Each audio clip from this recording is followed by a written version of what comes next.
Oke, Yuk, yuk. kita mulai ya. Terima kasih teman-teman semua, teman-teman PCID. Kali ini mungkin malam minggu kali ini kita adain acara yang spesial ya, mini class yang nomor dua kedua ya Mas Dim ya Bro Dim ya. Yoi. Mini class yang kedua kebetulan membahas terkait dengan apa namanya money management. Jadi mungkin teman-teman kalau yang pas market lagi bearish kayak gini nih, kalau salah pilih long pasti boncos gitu ya. Jadi jadi mungkin nanti gimana sih cara mengantisipasi biar nggak terlalu boncos-boncos banget lah gitu, atau mungkin gimana biar kita bisa profit untuk terutama kalau kayak gini future ya. Mm-mm. Manajemen yang paling apa namanya yang paling penting itu untuk future tuh manajemen, mungkin SL atau stop loss kita berapa persen perhitungannya seperti apa. Ini kita bahas nih malam ini nih. Kebetulan ada founder kita Bro Dimas nih. Jadi mungkin akan ada present terkait dengan apa namanya pengaturan money management.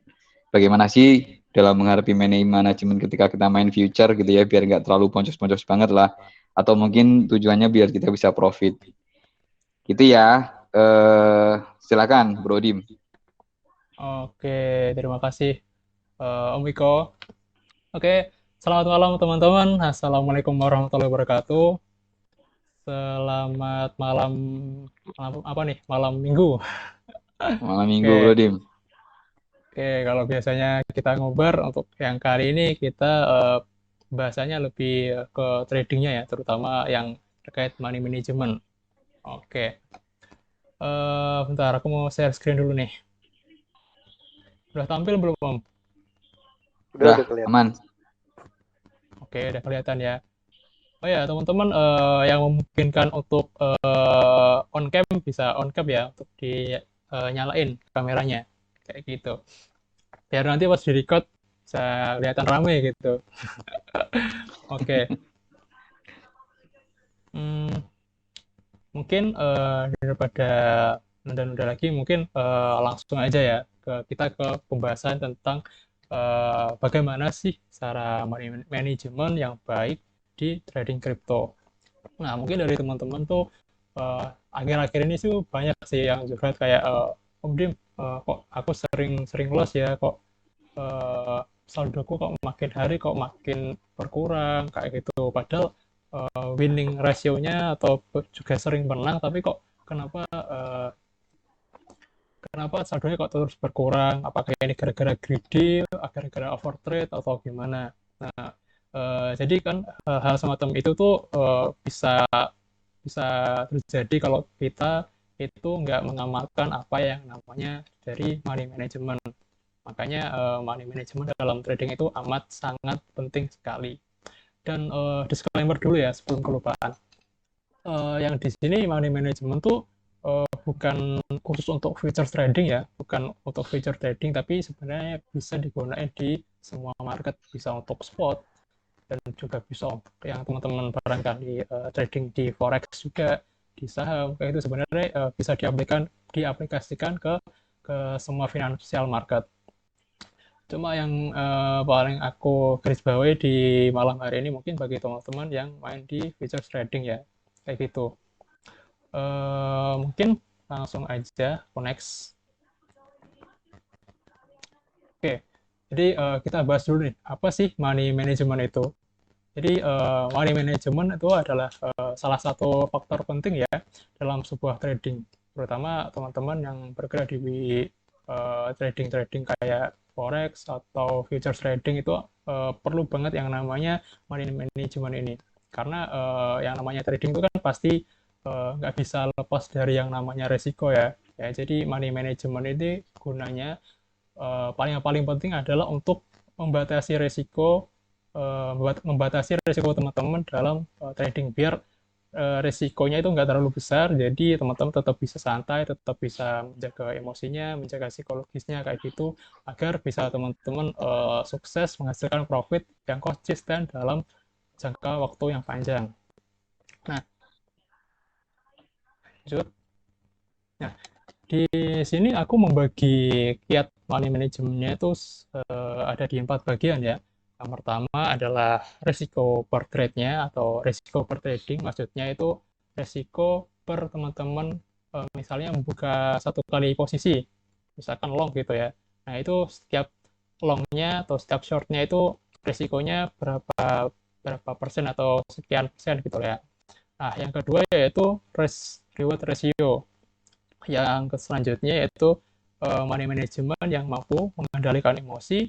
Yang terakhir yaitu menguasai strategi trading. Mungkin kita di sini bahas satu persatu. Yang pertama yaitu resiko per trade. Nah, resiko per trade itu apa? Jadi ini merupakan besarnya resiko per trading atau per position kita. Jadi besar resikonya itu tuh bukan dihitung dari marginnya ya, bukan dihitung dari margin atau persentase PNL-nya.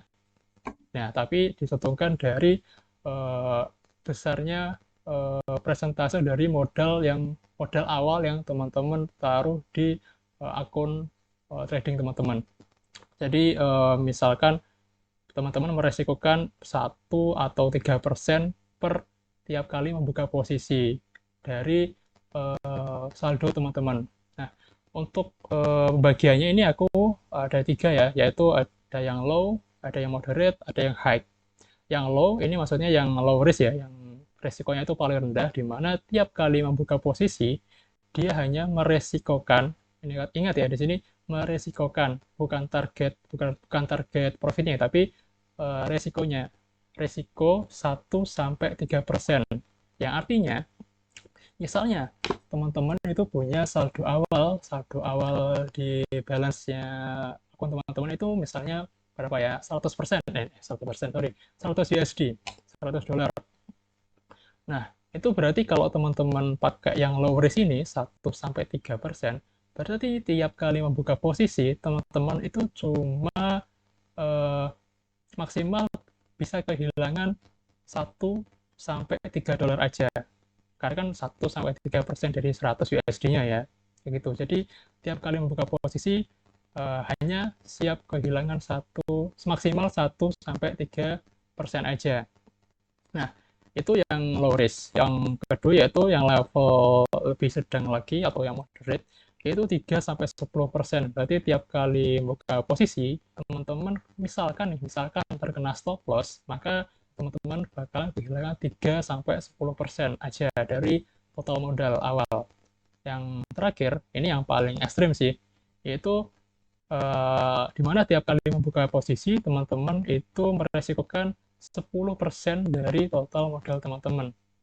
Nah, kalau saran dari aku, yang paling ideal dan yang saat ini aku pakai ya, terutama di futures trading, itu yang pertama nih, yang 1-3% aja per membuka posisi atau per tradingnya. Nah, yang berarti misalkan teman-teman punya modal 100 USD, itu berarti tiap kali posisi teman-teman hanya meresikokan 1-3%. Kalau modal awalnya 1000 dolar berarti cuma 10-30 dolar seperti itu. Dan eh, yang paling aman tuh yang paling low risk ini, karena semakin semakin kecil persentase resikonya, maka akan semakin banyak peluru-peluru yang selanjutnya bakal bisa teman-teman pakai untuk tradingnya. Nah, bayangin kalau teman-teman tuh sekali tradingnya meresikokan 50% nih, 50% dari total modal. Nah, berarti kan kalau teman-teman buka 2 kali posisi aja, 2 kali trading, dan kebetulan pada saat itu loss semua, nah kan berarti cuma 2 kali aja saldo teman-teman bisa langsung habis. Nah, nggak mau kan seperti itu. Makanya teman-teman harus membatasi resiko trade-nya kalau saran aku di 1-3% aja. Cuma teman-teman di sini nggak harus mengikuti apa yang aku sampaikan di sini ya. Aku kembalikan lagi ke resiko teman-teman. Kalau teman-teman itu pengen yang nyantai, ya yang 1-3%. Kalau teman-teman yang itu yang pengen mengacu adrenalinnya, bisalah digedein kayak gitu. Kembali ke profil resiko teman-teman masing-masing. Nah, yang selanjutnya yang nggak kalah penting, yaitu risk reward ratio. Nah, risk reward ratio ini adalah perbandingan antara besarnya resiko kalau nanti terkena stop loss ya, dan besarnya target profit atau reward yang di awal kita harus tetapkan. Nah, sama halnya dengan resiko ya. Untuk menetapkan target profit itu nggak ada ketentuan bakunya. Hanya saja kita tuh harus objektif dan realistis sesuai dengan kondisi pasar pada saat itu. Nah, kalau dari aku sih menganjurin teman-teman itu risk reward rasionya pakai yang 1:2. Artinya, jika kita jika stop loss kita itu 1%, atau yang di awal tadi, resiko profitnya itu 1%, berarti target profit yang kita dapat bakalan 2%, karena resikonya tadi kan cuma 1%, dan di sini kita pakai risiko 1:2, berarti kalau rugi, kalau loss kita rugi 1%, kalau untung kita dapat 2%, kayak gitu. Jadi yang paling penting adalah nilai profitnya, nilai rewardnya maksudku, itu harus lebih gede daripada risikonya. Jangan sampai kebalik. Nah, jadi misalkan teman-teman dalam 10 kali trading aja, 10 kali membuka posisi, teman-teman itu winning rasionya cuma andaikan 50% aja. Jadi kalau dari 10 posisi teman-teman itu cuma menang 5 ya, cuma win 5. Maka jika teman-teman itu menggunakan risk reward 1:2, itu teman-teman dari 5 posisi yang menang tadi, teman-teman masih bisa profit kayak gitu. Bisa teman-teman lihat di tabel yang sebelah kiri ya. Nah, di situ dapat teman-teman lihat ya, kalau kita pakai 1:1, berarti kan kalau 5 kalah, 5 menang, berarti kan impas ya, nggak rugi, nggak menang. Tapi kalau teman-teman pakai 1:2 atau 1:3, meskipun kita tuh win rasionya cuma 50% doang, teman-teman tetap bisa ngasilin duit, keuntungan gitu lah ya. Nah, yang tabel sebelah kanan, teman-teman bisa lihat, itu menunjukkan semakin besar risk reward kita, maka winning ratio yang dibutuhkan untuk mendapatkan profit itu semakin kecil. Aku ulangi, winning ratio yang dibutuhkan untuk mendapatkan profit itu semakin kecil. Jadi nggak usah khawatir jika winning ratio teman-teman itu rendah atau jelek ya. Asalkan tetap menggunakan risk reward ratio yang benar, maka teman-teman akan tetap bisa mendapatkan tetap profit lah ya ujung-ujungnya pada hasil akhir. Kita bahas nih. Yang 1:1 kan kayak tadi, kalau kita nyari titik impasnya berarti kan harus 50%, 50%. Kalau yang 1:2, risk reward 1:2, meskipun winning ratio teman-teman itu katakanlah cuma 35% ya, 35%, berarti hasil akhirnya teman-teman tetap bisa profit ya. Jadi ini yang dimaksud dengan persentase, maksudnya minimal winning ratio yang harus kita hasilkan agar tetap cuan adalah ini 33%. Itu kalau yang 1:2. Kalau kita pakai 1:3, itu berarti minimal winning ratio kita yaitu 25%. Seperti itu. Jadi bagi teman-teman yang winning rasionya itu misalkan cuma katakanlah 50%, 40%, itu tuh nggak apa-apa. Itu tetap bisa diantisipasi asalkan teman-teman pakai yang namanya risk reward ratio ini. Tapi jangan terlalu gede-gede juga, misalkan 1:10 atau 1:20, itu juga jangan ya. Kita harus idealis, karena kalau pakai terlalu besar kayak gitu, bisa aja dari 10-10-nya atau 20-20-nya itu bakalan kena stop loss mulu ya, daripada kena take profitnya. Itu. Selanjutnya, nah, money management itu bisa untuk mengendalikan emosi ya.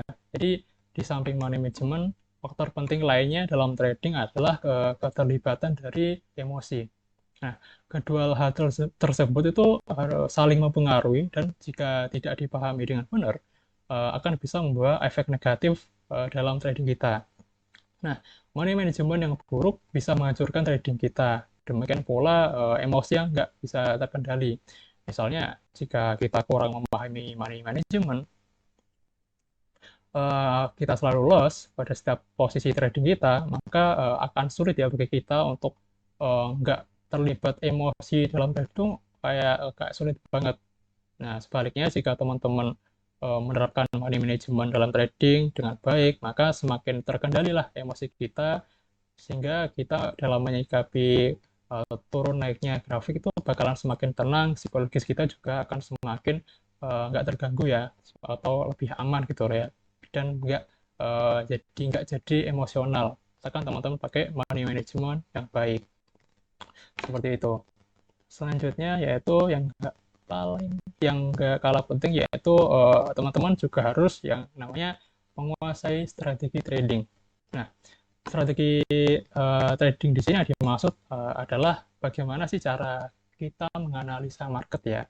Bisa menggunakan technical analysis atau fundamental analysis. Nah, guna dari strategi trading ini itu gunanya untuk menghitung winning rate kita agar dapat memenuhi threshold dari risk reward ratio kita. Jadi itu kan kita kalau membuka posisi itu kan harus menganalisa dulu ya, meskipun kita pakai money management yang baik, tapi kalau kita nggak bisa menganalisis juga sama aja. Kalau kita misalkan kita pakai 1/2, berarti kan thresholdnya tadi di sekitar 35%. Nah, kita tuh kalau harus mencapai minimal 35% kemenangan kan harus kita gunain analisis juga. Nah, salah satunya adalah technical analysis. Nah, mungkin technical analysis atau fundamental analysis ini tiap orang mungkin bisa beda-beda ya. Kalau tiap orang mungkin bisa beda-beda.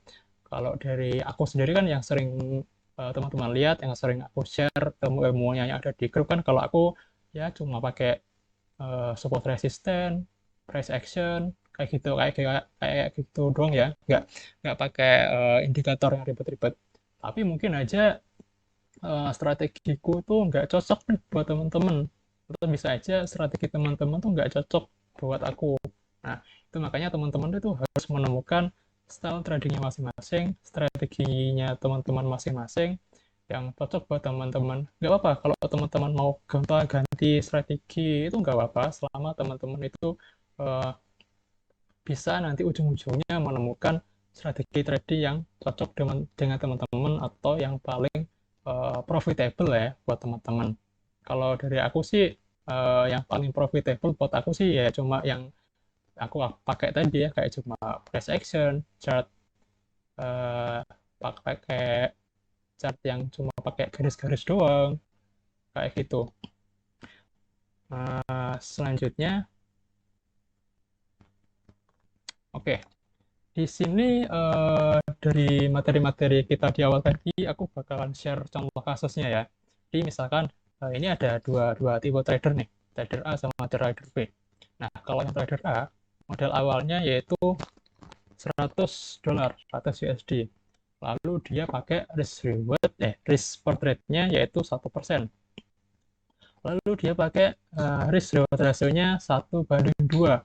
Nah, yang berarti jika suatu saat dia itu terkena stop loss ya, maka dia bakalan cuma kehilangan $1 aja. Itu kalau kena stop loss. Sebaliknya, kalau dia terkena take profit, kena target profitnya, maka dia bakalan dapat $2. Nah, maka winning ratio atau minimal win rate-nya, dia itu cuma butuh 35% doang. Jadi misalkan katakanlah dalam 10 kali posisi ya, 10 kali membuka posisi, dia itu tuh cuma menang 4 aja, cuma menang 4, yang 6 tuh loss, cuma menang 4, yang 6 tuh loss, dia tuh nggak apa-apa, dia tetap bisa profitable di situ, hasil akhirnya dia tetap positif, kecuali kalau dia dari 10 kali trade itu cuma menang 2, cuma win 2, nah itu yang jadi masalah, itu masih belum menutupi dari minimal win rate-nya tadi. Yang kedua, ada trader B nih, dia pakai modal 1000 USD. Dia pakai risk reward 2%. Lalu risk reward rasionya yang dia pakai yaitu 1/3. Yang itu berarti sekali dia terkena stop loss, maka dia bakalan kehilangan $20 aja. Kalau dia terkena take profit, dia bakalan dapat 3 kali lipatnya, yaitu 60 USD. Nah, Kalau dalam kasus risk reward 1/3 ini minimal minimal win rate ratio yang dibutuhkan untuk tetap profit yaitu cuma di sini 26% ya, 26% doang. Iya. Jadi misalkan teman-teman itu dalam 10 kali posisi, dalam 10 kali posisi teman-teman cuma win 3, cuma profit 3, yang 7 itu loss semua. Asalkan teman-teman disiplin menggunakan risk reward 1/3, maka hasil akhirnya itu bakalan tetap positif ya, karena kalau 3 dari 10 kan berarti 30% ya. Dimana terus di sini kan minimal win rate-nya 26%, berarti masih bisa menutupi ya. Di hasil akhirnya dia bakalan tetap positif. Asalkan teman-teman konsisten, disiplin menggunakan reward 1/3 ini. Selanjutnya, oke. Di sini juga ada salah satu fitur dari FTX ya yang paling aku suka, yaitu fitur kalkulator trading.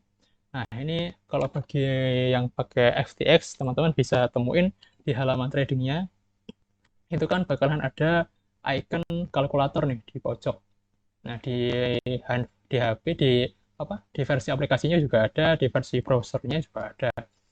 Nah, gunanya kalkulator ini tuh bisa ngukur estimasi dari profit maupun kerugian kita. Jadi contohnya aja nih, kita udah analisa di TradingView. Ya, misalkan dia pakai ya di awal tadi contoh kasusnya yang kita pakai yang trader A tadi ya, contoh kasusnya.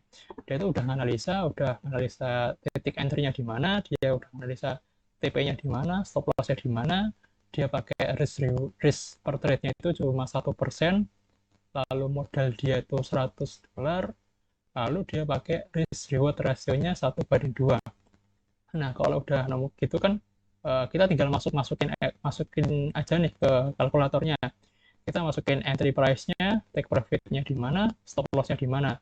Setelah itu, yang bagian paling penting adalah yang di lingkari merah yang atas ini, yang nilai amount. Nah, di situ tuh kita bisa ngatur-ngatur margin kita yang harus disesuaikan dengan risk per trade-nya kita. Nah, risk per trade-nya itu bisa teman-teman lihat di bawahnya, itu yang di bagian tengah, stop PNL. Nah, itu tuh yang paling tengah ya. Jadi kan kalau kita pakai yang kasus trader A tadi kan kita harus memastikan uh, estimasi kerugiannya tiap kali membuka posisi kan $1. Berarti kita nyesuai ini dari marginnya yang amount ini. Jadi misalkan di awal kita masukin 50, tapi kok ternyata kita cek di bawahnya stop PNL-nya 1,5, berarti kita kurangi, kita adjust gitu ya. Misalkan kita masukin 40 tapi kok masih terlalu besar, nah kita turunin lagi ke 30 sampai yang stop PNL-nya itu mendekati risk per trade-nya kita. Kalau tadi kan contoh kasusnya $1 ya, berarti 1,04 ini udah ideal ya. Jadi yang teman-teman harus lihat itu di bagian yang tengah ini, stop PNL-nya. Kalau udah beres gini, teman-teman bisa langsung place ordernya ya. Bisa teman-teman langsung buat ordernya dengan klik place order yang ada di bawahnya kayak gitu. Jadi sekali kita menghitung estimasi profit dan juga kerugian, setelah itu juga langsung bisa membuka posisinya. Kalau di platform lain kan di itu antara tab untuk membuka posisi dan juga tab untuk kalkulatornya kan di halaman yang berbeda ya. Jadi nggak bisa langsung kita kita ngukur terus langsung buka posisi kan nggak bisa. Karena kalau di FTX ini lebih enak lagi karena sekali buka kalkulator bisa langsung menempatkan order. Jadi lebih lebih efisien gitu menurutku. Dan itulah salah satu hal yang menarik di FTX yang aku suka kayak gitu. Oke, ini udah di akhir nih. Jadi kesimpulannya itu simpel aja ya di sini aku nulisnya. Jadi money management itu adalah kunci sukses untuk kita bisa menghasilkan profit yang konsisten dalam jangka panjang. Mungkin materi kita pada malam hari ini tuh lebih gimana ya, lebih sedikit daripada mini class kita yang pertama dulu. Tapi jangan salah, materi tentang money management itu menurutku juga salah satu hal yang terpenting ya sebelum kita memulai trading. kayak gitu. Dan insya Allah kalau kita mengamalkan money management yang ada di materi-materi tadi, teman-teman bisa cuan ya, terutama di futures market. Asalkan teman-teman itu harus konsisten, harus disiplin, dan nggak boleh over trading juga. Over trading itu bakalan bahaya sih kalau over trading. Kalau aku sendiri sih, kan aku tipenya kayak day trading ya, dimana kalau sehari tuh nggak bakal ke posisi banyak-banyak ya, maksimal dua lah, atau paling cuma satu doang satu hari. Jadi nggak terlalu over trade juga. Beda kalau teman-teman itu kayak scalper gitu ya. Kalau scalper itu kan tiap tiap menit atau tiap jam tuh dia mau ke posisi. Nah itu bisa ganggu psikologis juga sih kalau kita belum mampu untuk manajemen psikologinya. Seperti itu. Mungkin untuk yang praktik FTX tadi, bila teman-teman ada yang kurang paham, nanti bisa bisa ajuin untuk aku praktikin langsung ya. Ya aku rasa tadi udah cukup gimana sih. Eh, Oke, mungkin itu aja sih materinya Om. Aku kembaliin ke Om Iko nih. Wih, ya intinya memang money management itu penting ya, Bro Dim ya. Jadi terkait pengaturan uang di kita, gimana kita bisa profit atau kita minimalisir kerugian atau boncos kita, memang psikologi money management itu penting ya, Bro Dim. Terus mungkin saya coba memulai satu pertanyaan, apakah yang tadi reward ratio itu apa bisa disebut leverage ya, Bro Dim ya? Sebelum teman-teman bertanya. Beda Om. Beda ya? Oke. Beda. Kalau leverage kan faktor pengali dari margin kita ya. Nah, kalau risk reward ratio itu kita fokusnya ke resiko resiko per trade dan juga target per positionnya.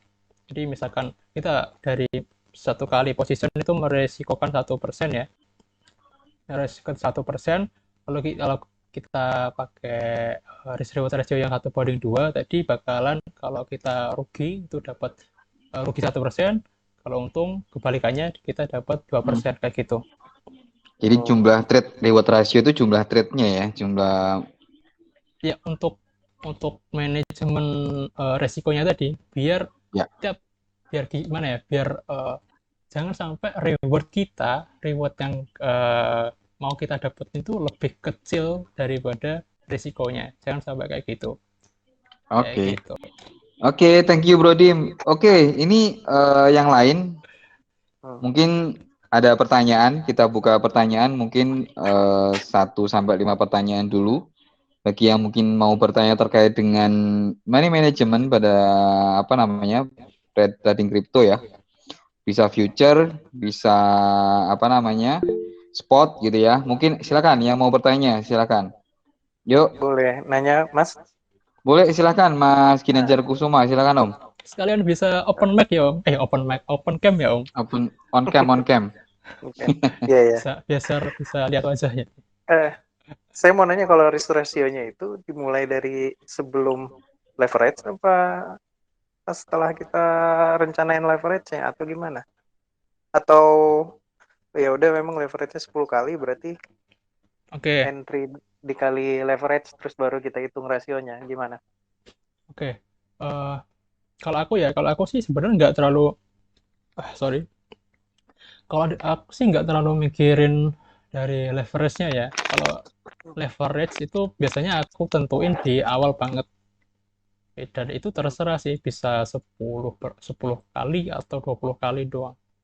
Nah, itu nggak terlalu masalah karena yang bakalan kita sesuaikan nanti itu bukan nilai leverage-nya, tapi nilai margin-nya atau nilai amount-nya lah ya, amount-nya yang bakal kita masukin di trade-nya. Kan yang bakal kita adjust, yang bakal kita tambahin atau kurangi kan di margin-nya kayak gitu.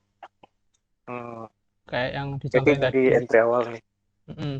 Kalau leverage sih aku nggak terlalu mikirin sih, tapi jadi aku biasanya kalau cuma leverage itu cuma pakai ya 10 kali atau 20 kali doang sih, dan aku nggak terlalu mikirin itu. Yang aku pikirin tuh resikonya, tetap resiko per trade-nya. Oke. Siap. Paling itu aja dulu. Mm-mm. Yang lain gimana? Atau aku sekalian itu ya, Nah, contohin dulu. praktekin nih ya. Oke, Ya mungkin bentar. dipraktekin Bro Dim. Mungkin sedikit tambahan juga ya, leverage itu juga semakin besar leverage juga resikonya semakin gede ya Bro Dim ya. Jadi nilai liquidity-nya mungkin akan semakin gede ketika leverage-nya dia lebih besar gitu. Sama ini Mas, saya mau nanya, fee untuk close position berdasarkan leverage ada nggak ya? Karena saya coba leverage-nya sekian berapa. Udah. Karena kan saya matok nih, misalnya saya 5% aja. Nah, saya Mm-mm. bedain tuh entry-nya kira-kira sama lah ya, marginnya itu sekitar 10 sampai 20 dolar misalnya. Ya, Tapi leverage berbeda, hmm, kan persentase pasti ngikutin leverage-nya ya. Nah, maksud ya, saya pas saya lihat di post position tuh kan kelihatan nanti uang kita di ini di halaman, kalau di Binance tuh di halaman future-nya ya. Nah, itu beda Mas. Jadi kalau leverage 10 tuh fee-nya beda gitu. Atau ada ini enggak, ada apa? Ada gambaran fee-nya enggak? Saya coba cari-cari di Binance-nya juga masih umum gitu. Kadang oke. tadi saya sempat close berapa persen gitu ya. Cuman 2 dolar. Tapi fee-nya juga 2 dolar kok nggak nambah kata saya. Iya, Paling iya. gitu. Iya, iya. Gini, kalau di Binance ya, kalau di Binance itu kan kenapa kok tiap kali tiap kita ngubah-ngubah leverage-nya itu fee-nya kan yang jadi tayangan, fee-nya itu kenapa berubah berubah juga. Jadi fee-nya itu dihitung dari volume trading-nya nih Om. Jadi Hmm. misalkan marginnya yang Om pakai itu ini di market Binance ya. Ini kali lagi di market Binance. Mungkin perhitungannya beda lagi ya, terutama kalau di FTX mungkin beda. Ini aku bahas di market Binance. Kalau di market Binance itu fee-nya tergantung volume tradingnya. Misalkan Om marginnya yang dipakai itu 5 dolar nih. 5 dolar. Lalu yang dipakai ya lalu leverage-nya Om pakai 10. Berarti kan volume tradingnya 5 dikali 10 tadi. Jadi berapa tuh? 50 dolar ya. Jadi Iya. semakin volume volume tradingnya itu makin gede, maka fee-nya juga akan besar Semakin juga. besar. Iya, Mm-mm. gitu. Kalau Om pakai marginnya 100, 100, 100 dolar, lalu eh, leverage-nya itu cuma katakanlah satu satu satu kali doang. Itu kan tetap leverage Hmm. itu kan volumenya juga satu berapa? Jadi 100 dolar ya. Jadi bakalan tetap Hmm. lebih gede dari yang 50 tadi. Meskipun leverage-nya itu lebih kecil. Karena yang dihitung tuh bukan leverage-nya, tapi volume trading-nya. Volume yang Margin, margin Jadi dipasang di fee-nya dikali, depan ya. sebenarnya flat ya. ya Fee-nya bisa kalau jadi flat fee-nya dikalikan. fee-nya sih Oh ya. fee-nya sih flat. Kan udah ada ketentuan kan tiap tradingnya berapa persen gitu ya kalau tiap market itu. Nah, tapi yang beda-beda tuh volume tradingnya. Jadi meskipun leverage Hmm. itu yang dipakai itu kecil, tapi marginnya kita gede, ya maka ya sama aja tetap gede juga fee-nya. Seperti itu Iya. Om. Mungkin secara tambahan lagi ketika di Binance, kalau kita pasang leverage misalkan dia paling tinggi, coba perhatikan di liquidity-nya. Jadi range liquidity-nya ketika kita pasang leverage, liquidity dari harga kita mark price-nya di awal itu semakin pendek. Berkurang nih, pendek. Tapi semakin pendek. Antara mark price dengan liquidity-nya dia semakin kecil range-nya. Tapi kalau leverage-nya kita perkecil, leverage-nya kita kecil, maka liquidity range antara mark price yang kita pasang harga di awal itu akan makin lebar. Hmm. Jadi memang ini adalah yang namanya high risk high return ya. Ketika leverage-nya tinggi, maka memang juga hasilnya tinggi. Tapi ketika leverage-nya kita turunin, maka liquidity-nya itu juga range-nya akan panjang. Di situ sih. Jadi memang volume juga akan dihitung, tapi ketika kita pasang leverage besar, hati-hati di liquidity-nya. Jadi ketika dia kadang-kadang kan kalau kita lihat pasar pasti udah naik tinggi, tiba-tiba turunnya kan drastis tuh. Seret langsung merah gitu kan, dadadadadadat gitu. Nah, itulah mungkin yang inilah yang diterangkan dengan Bro Dim tadi, bahwa ini pentingnya apa? Pentingnya adalah memasang mungkin stop loss. Jadi kita pasang stop loss berapa persen tadi, makanya dia dihitung persen kan juga. Jadi mau diturunin berapa nih pasangan, mungkin oke, kita daripada kena liquidity atau margin call, kita pasang stop loss di sekitar 2% dari modal kita gitu. Nah itu juga penting tuh. Jadi nggak kena liquidation call terus. Kalau memang mau nekat, kalau belum mau nekat tanpa liquidation, mungkin kita lihat analisa nih misalkan. Terus kita yakin nih, oh ini pasti kan akan mantul di sekitaran sekian gitu. Nah tiba-tiba dia turun tuh seret. Nah tapi kalau kita yakin, tapi marginnya itu apa namanya udah mendekati liquidity-nya, kita bisa pasang taruhan yang di atas. Jadi apa namanya yang dolar USDT-nya itu kita bisa tambahin tuh, biar liquidity-nya itu bisa turun lagi. Maksudnya liquidity-nya itu range-nya bisa nambah space lagi biar nggak kena liquidity-nya. Nah gitu. Cuman emang itu harus teknik analis yang ini sih, maksudnya yang benar-benar kita yakin sih, karena kalau itu memang kita tambahin uang di fund-nya di feature itu, kalaupun dia memang masih turun lagi ya sudah akan hilang, akan kena liquidity toll. Nah di situ sih hati-hatinya, di situ juga sih. Gitu. Itu sih kalau dari aku, Bro Dim. Iya, dan emang kalau di futures itu, kalau aku dari saranku sendiri ya, itu wajib banget pakai yang namanya stop loss. Karena soalnya kan futures itu amat gimana ya, berisiko banget ya, Resiko. berisiko untuk kena liquid ya. Ya, Jadi liquid. harus banget pakai stop loss kayak gitu. Jika teman-teman ragu, kayak dibilangin Om Wiko tadi, kalau teman-teman ragu tuh bisa pakai strategi 2 peluru ya, yang sebenarnya materi ini udah aku share di grup ya. Teman-teman bisa baca lagi teknik 2 pelurunya. Itu gunanya buat teman-teman kalau ragu bisa pakai 2 peluru tadi. Misalkan harus pakai stop loss. Dan harus ditentuin di awal nih. Teman-teman tuh biasanya gini, teman-teman tuh langsung, misalkan kalau nerima analisa orang lain ya, atau nerima signal, dia itu langsung buka aja posisinya langsung. Tapi dia nggak mikirin stop loss-nya nanti di mana, take profit-nya di mana. Nah, biasanya sering banget kan, terutama yang pemula itu tanya-tanya, ini aku udah minus segini, enaknya di close atau enggak ya? Enaknya di close sekarang atau nanti aja ya? Ya, harusnya kan sebelum membuka posisi, dia di awal tuh harus punya bayangan kan. Ini stop loss-nya harus di sini, take profit-nya di sini. Jadi nggak perlu nanya-nanya orang lain lagi kayak gitu. Oke. Kalau di FTX gimana ya? Sorry saya nggak begitu ini untuk netepin. Iya, ini mau untuk iya. aku coba nih. Sekaligus aja. Boleh contohin. Agak sulit ini tadi. sorry. Bentar ya Om. Mau aku coba share screen.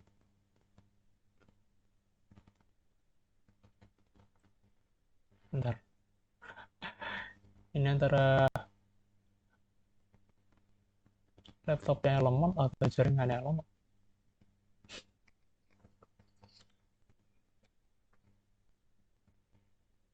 Udah muncul belum Om? Share screen-nya.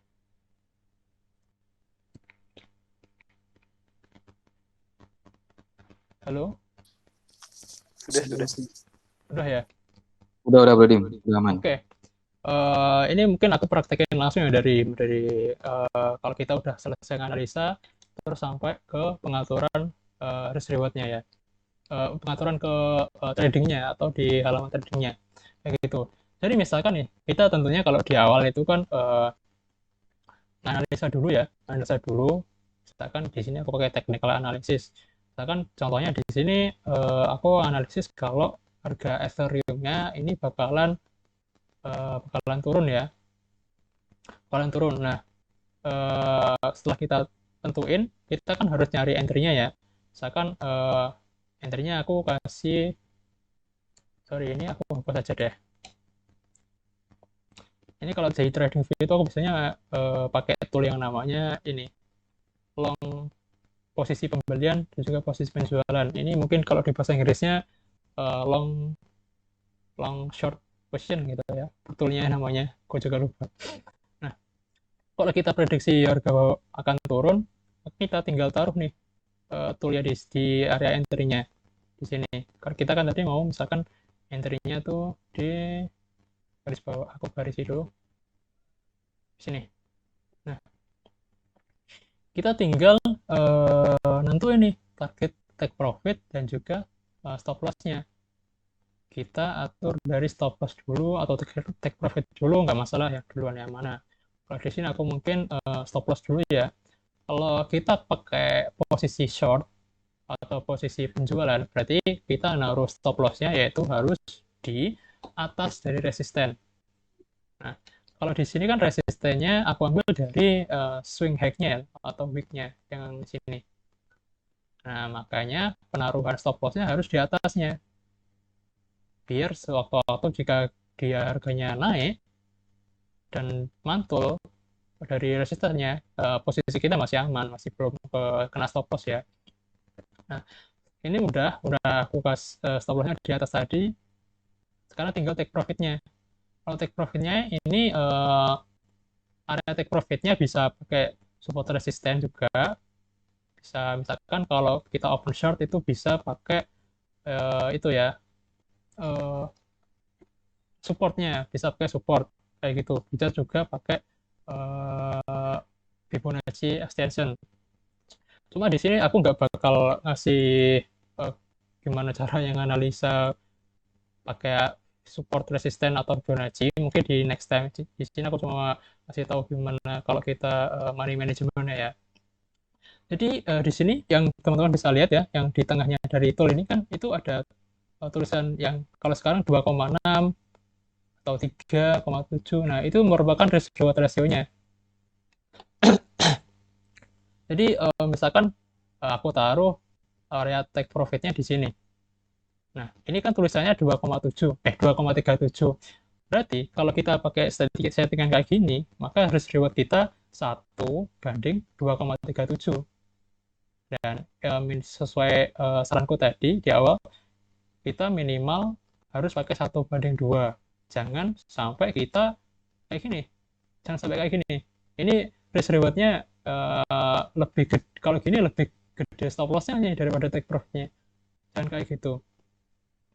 Kalau 1:1, berarti kalau 1:1 berarti segini, itu bisa aja, tapi aku nggak saranin ya. Kita harus minimal 1:2. Nah, kita katakanlah di sini. Jadi harus ditentuin dari awal ya risk reward-nya. Minimal 1:2. Kalau udah, kita buka aplikasi tradingnya. Kalau di sini kan aku pakai FTX nih. Sorry, aku minum dulu.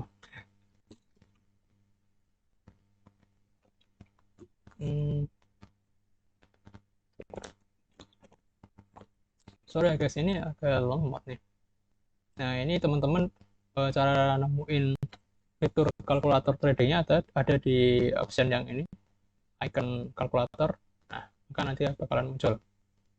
Nah, kita tinggal kopasin aja nih area-areanya antara entry dan juga stop loss maupun take profitnya. Sekarang kan ini harga yang terbaru sekarang ini ada di bawahnya entry kita ya. Berarti kalau gini berarti kita pakai order limit. Berarti kalau kita mau entry-nya di sini. Kita tinggal open posisi open tool-nya tadi. Kita copy aja harga entry-nya. Kita pindah tab. Berarti kalau kita pakai limit ya, berarti ini harus diubah dulu ke limit. Nah, kita masukin entry price-nya.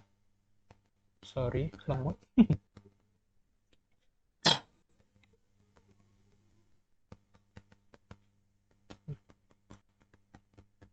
Okay. Nah, entry price-nya udah. Kita buka tab sebelumnya tadi, kita ambil level profitnya, OTP-nya. Nah, kita taruh di sini. Sorry. Nah, Selanjutnya level stop loss. Kita kopas lagi.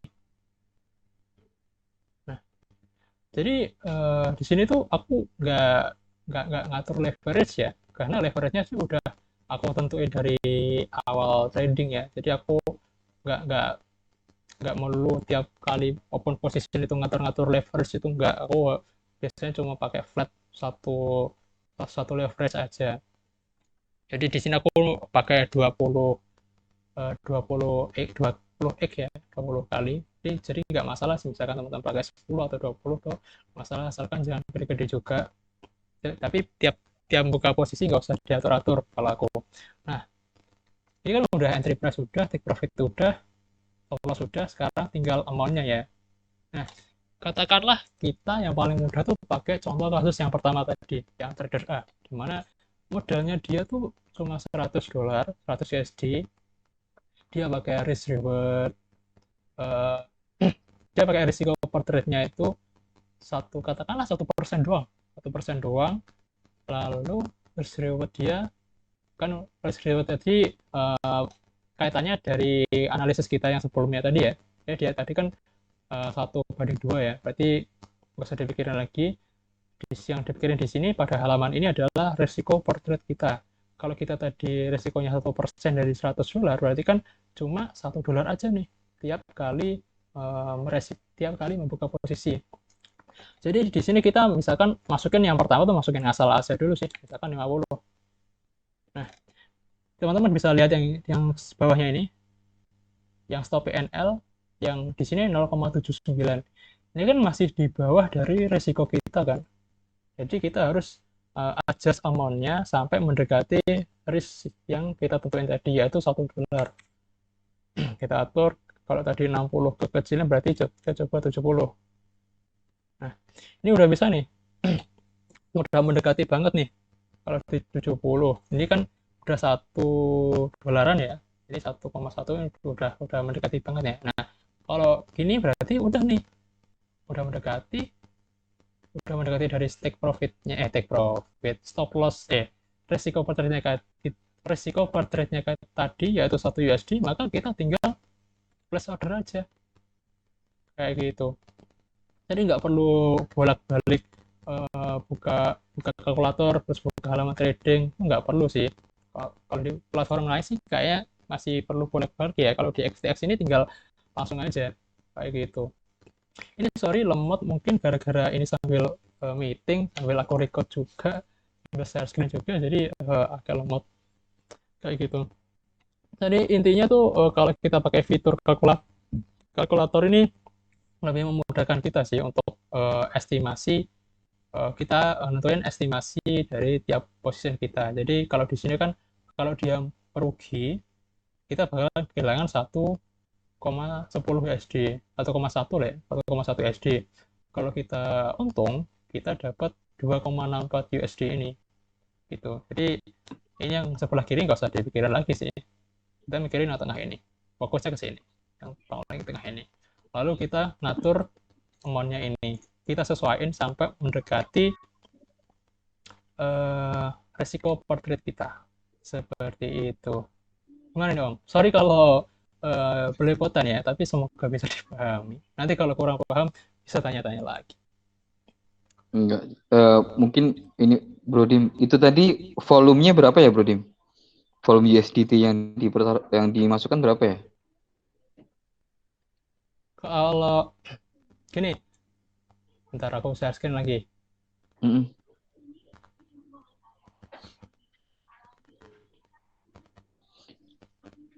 Ayo teman-teman boleh loh, kalau yang ada yang mau bertanya silahkan. Ini udah tampil Open. Udah ya? Belum tampil Bro. Oke, tunggu dulu. Nah, ini udah mulai. Nah, yang 70 itu ya Bro? Iya. Jadi bedanya kalau di Binance kan volume tradingnya itu kan margin dikali leverage ya. Kalau di FTX ini agak beda perhitungannya.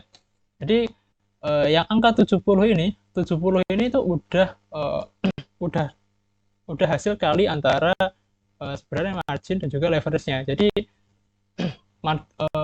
volume akhirnya, volume tradingnya itu ya 70 ini. Jadi udah dikaliin gitu ya, otomatis dikaliin gitu ya.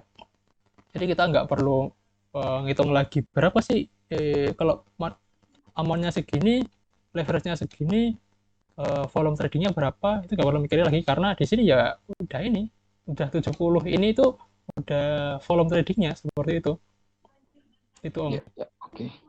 Kalau bedanya segitu. Mungkin perbedaannya di FTX itu udah aku share ya di grupnya. Teman-teman bisa cek aja lagi atau nanti aku up lagi deh perhitungannya. Soalnya emang sedikit beda dan mungkin kita di next acara ya kalau kita bahas perbedaannya ini. Tapi yang aku garis bawahi di sini adalah gimana kita ngatur resikonya, resiko portrait Ya. kita. Nanti kalau teman-teman pakai platform lain, itu bisa disesuaikan aja. Intinya itu gimana caranya kita ngatur resikonya, seperti itu. Bisa disesuaikan di semua market, bisa disesuaikan. Oke, Mas Bro, mungkin yang lain yuk terkait manajemen yang mau ditanyakan lagi nih. Silakan. Itu ada yang raise hand tuh. Rumah Senja, ayo silakan. Rumah Senja. Langsung live dia. Yuk, yang lain gimana?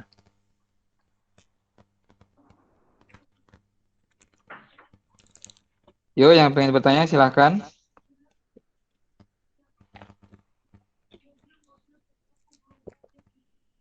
Atau malu-malu nih? Ya udah lewat chat aja guys. Boleh kalau mau bertanya lewat chat silakan. Ayo.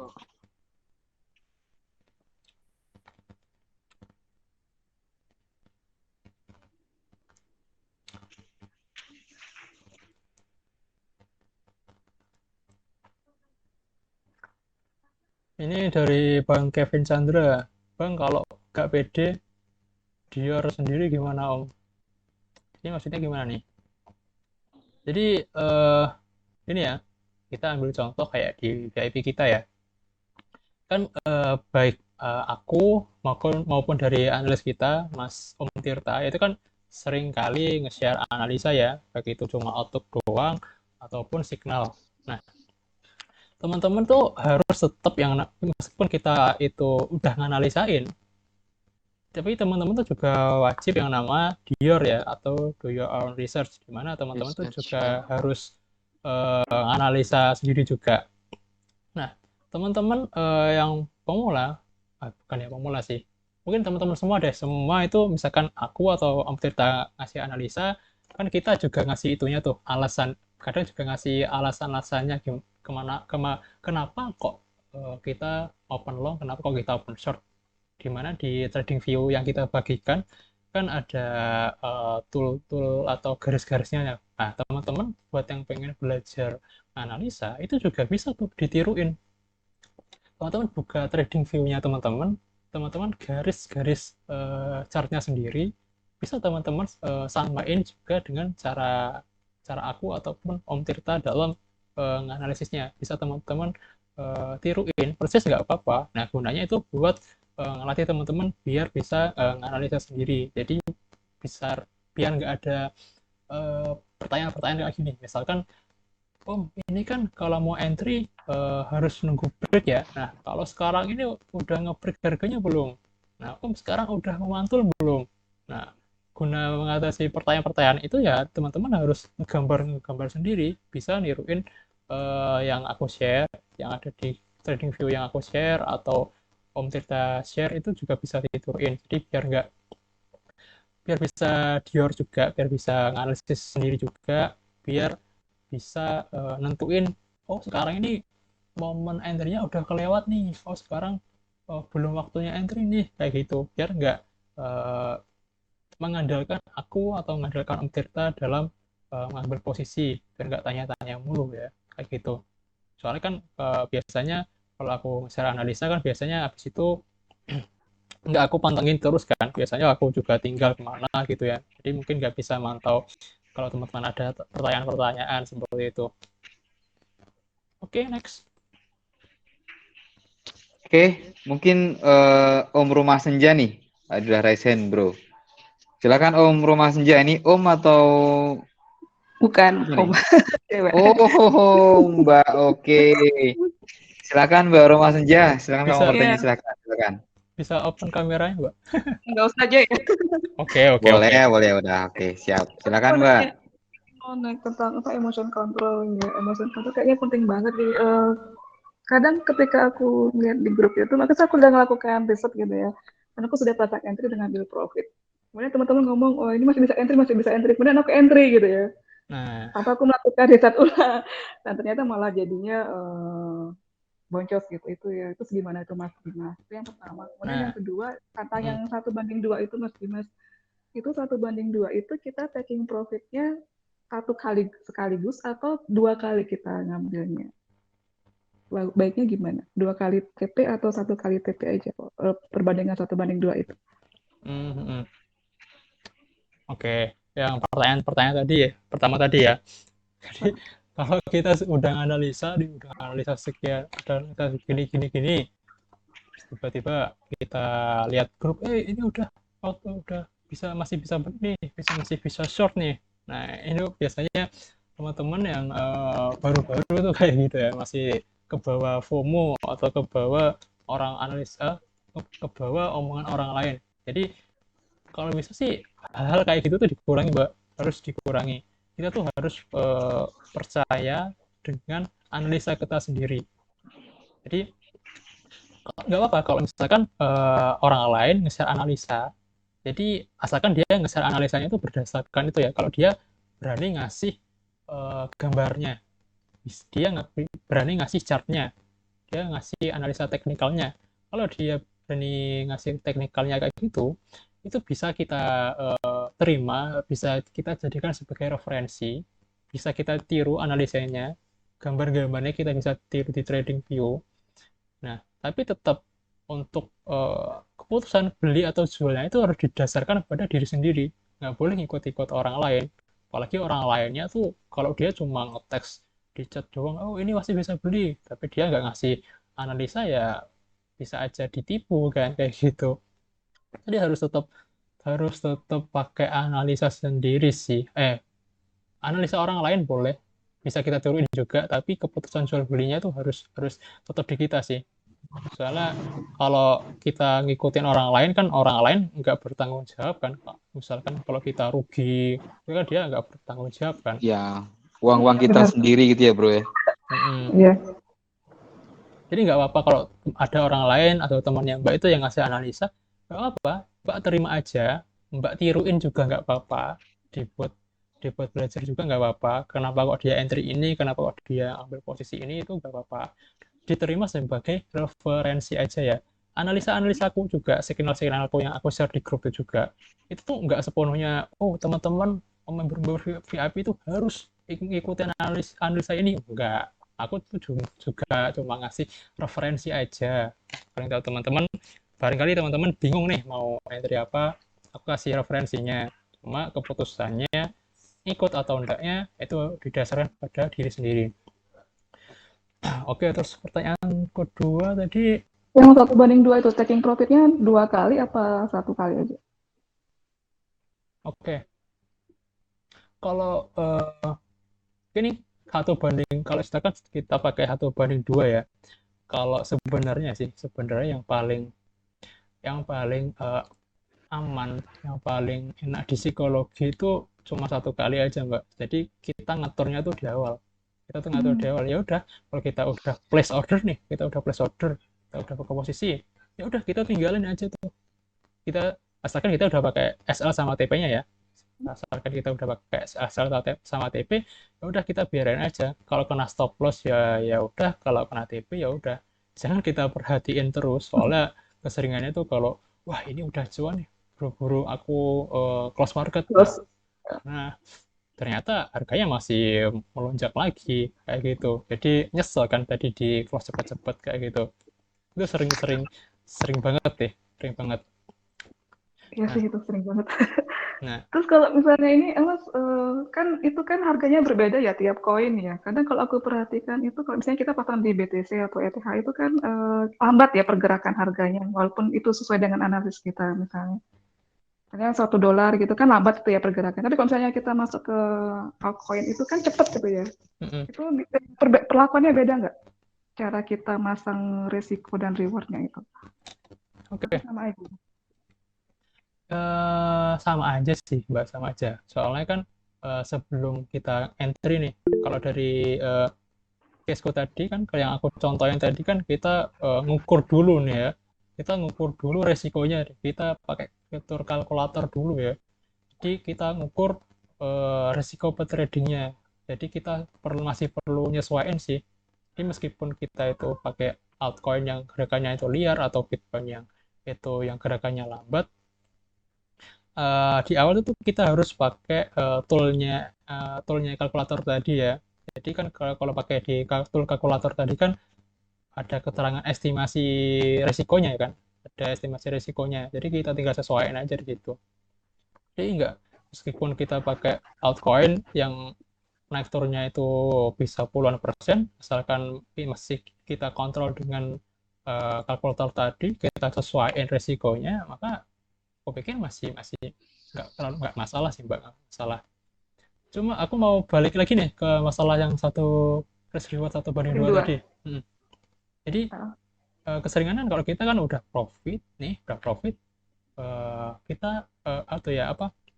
Misalkan kita udah profit terus kita mau pergi keluar, kita khawatir kalau kita tinggal keluar harganya balik arah atau gimana gitu ya. Nah, tipsku, meskipun ini nggak aku saranin ya, tipsku kalau mau close market sebelum kena take profit, tipsku itu pastiin dulu profitnya itu udah 1:1 dengan resikonya. 1:1. Kalau harganya profitnya itu udah melebihi 1:1 dari harganya, Mbak.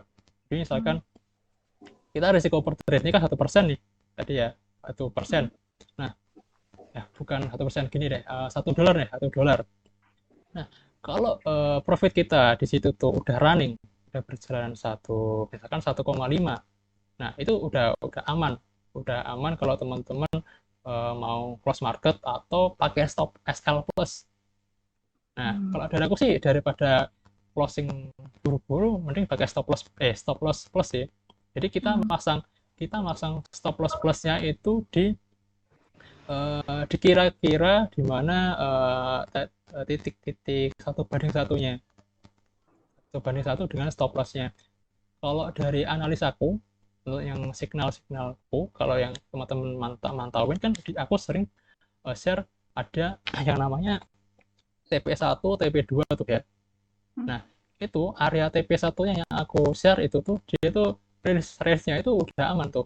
Udah 1/1 dengan stop loss-nya. Jadi teman-teman bisa masang SL plus tuh di area TP1-nya. Itu bisa, asalkan teman-teman kalau misalkan harganya itu masih belum nyampe TP1-nya, nah itu masih nanggung sih kalau mau pasang stop loss atau close market duluan tuh masih nanggung gitu ya, takutnya nyesel gitu. Mending tungguin aja sampai setengah jalan, habis itu boleh lah kita pasang stop loss plus atau close market kayak gitu. Oke, makasih Mas Dimas. Siapa, semoga membantu. Sorry banget kalau menjelaskan lu belibet Nggak, ya. bantu banget kok ini, bantu banget. Makasih banget.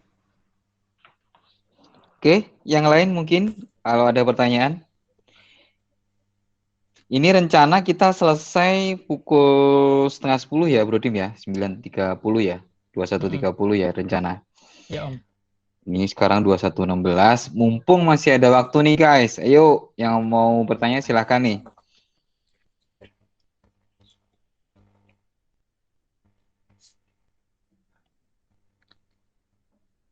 Yuk tekan money management. Yang mau bertanya silahkan. Biar nggak boncos-boncos banget gitu ya. Aduh. Yaudah, kalau teman-teman malu mau ngomong ya udah tulis di teks aja wes, di chat.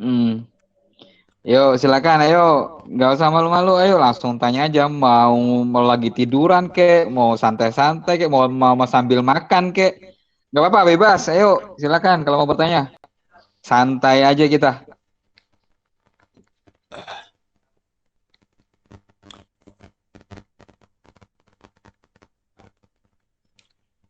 Atau udah nggak ada pertanyaan lagi nih? Atau mau lihat market sekarang? Kayaknya gitu nih bro. Mau lihat market sekarang nih. Dan tips juga ya, kalau Mm-mm. weekend-weekend kayak gini, Sabtu Minggu tuh mending gunain waktunya buat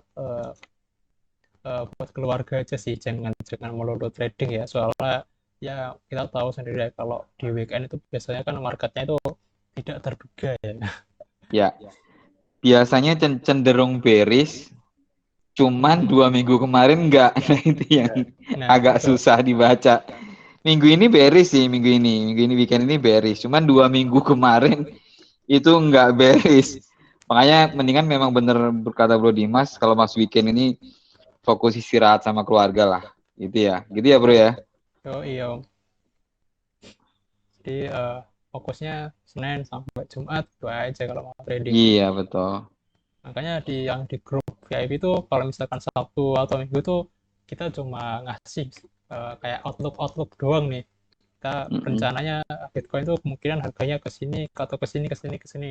Kita nggak nge-share analisa signal atau enggak gitu. Karena Mungkin marketnya susah diprediksi. Ya iya gimana Om? susah. Mungkin kalau weekend mendingan ngobar atau mini class ya bro ya. Makanya Biar nggak trading. Aduh. Yuk, yang lain kalau mau ada pertanyaan silahkan. Boleh di chat. Kalau malam-malam boleh di chat. Kalau mau langsung ngobrol sama Bro Dim silahkan. Gitu ya. ada Om Loki ini. Teman-teman gimana nih? Amankah penjelasannya tadi atau gimana? Ada kurang jelas silakan. Nanti PPT-nya juga aku share kok di grup. Karena ini juga udah aku rekam. Jadi teman-teman kalau misalkan lupa uh, penjelasan gimana, bisa aku share ulang nanti videonya. Tapi masih perlu untuk diedit juga sih sepertinya.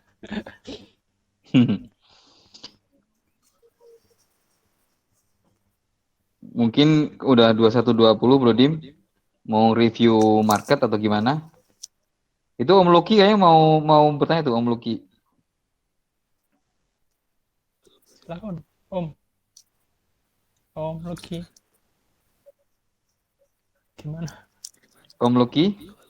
Kayaknya enggak, Om Lucky kayaknya udah open mic, cuman suaranya nggak Ya dengar. suaranya kecil.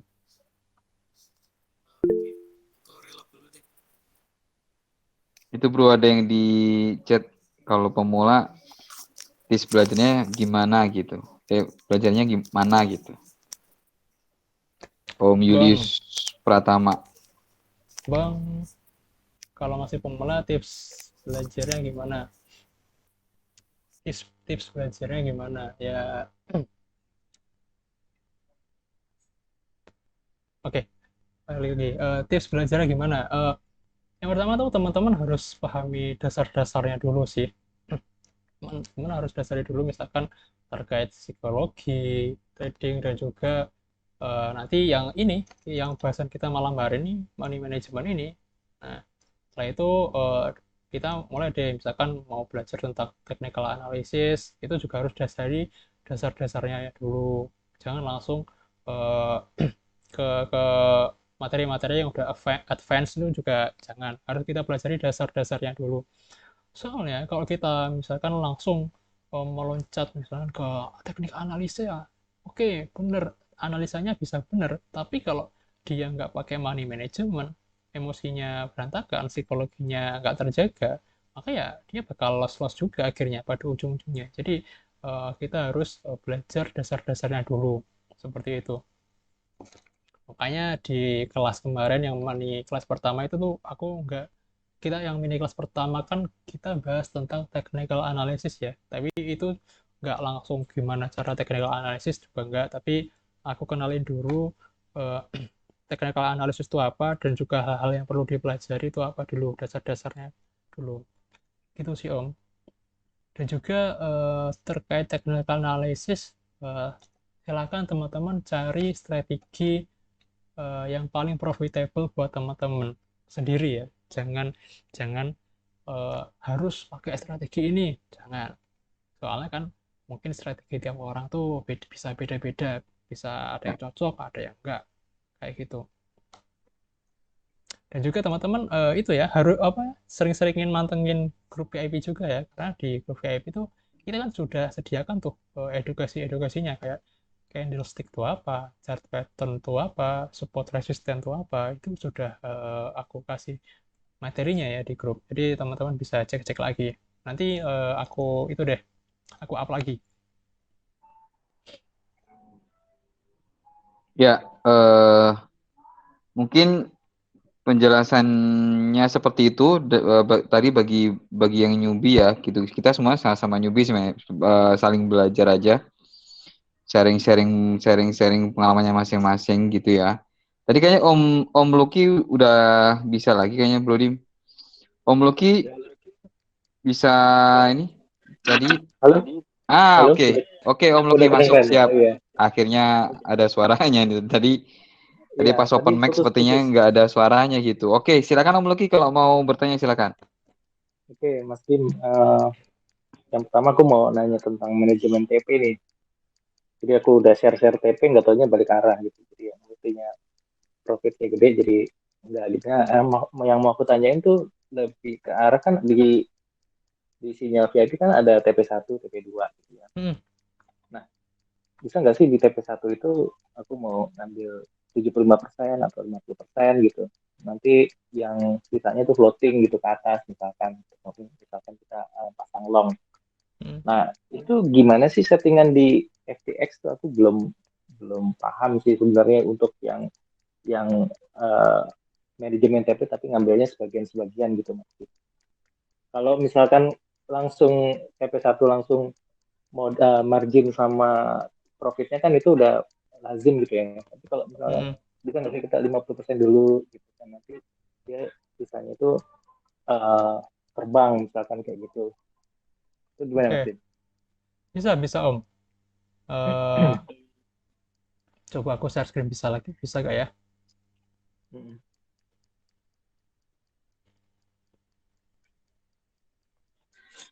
Agak sulit soalnya tadi mau share screen.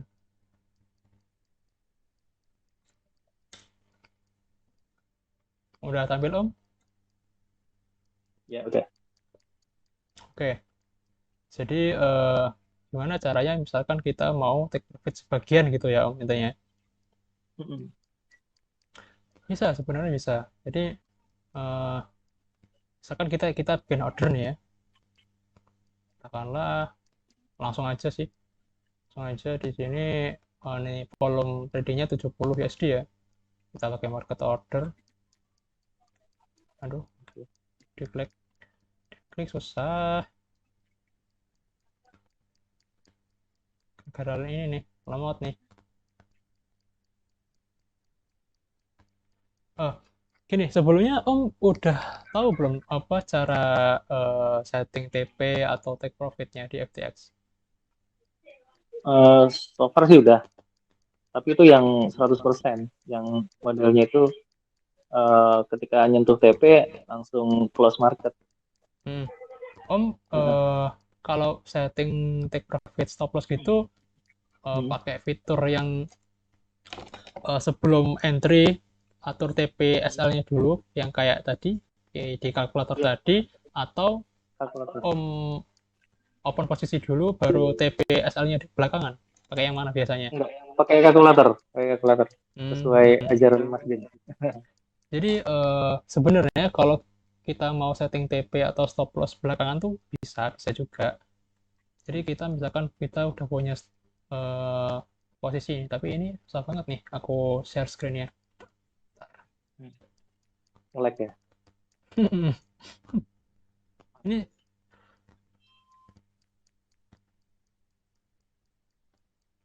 bentar Om. Asli susah ini.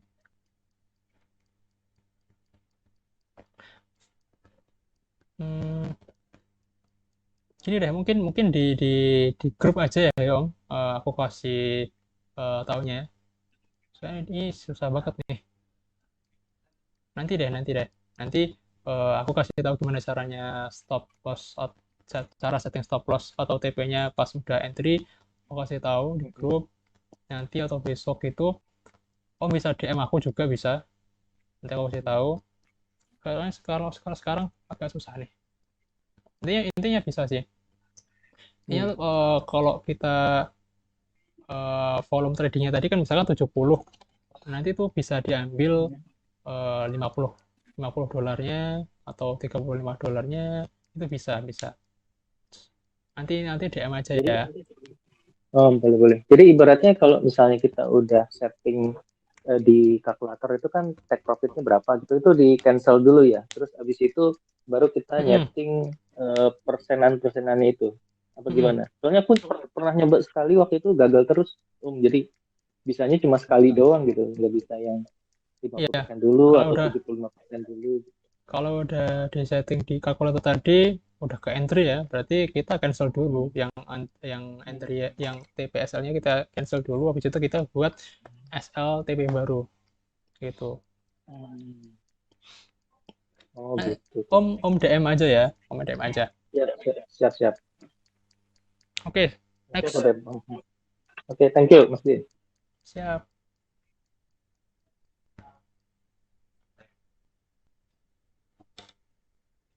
Mana Om Iko?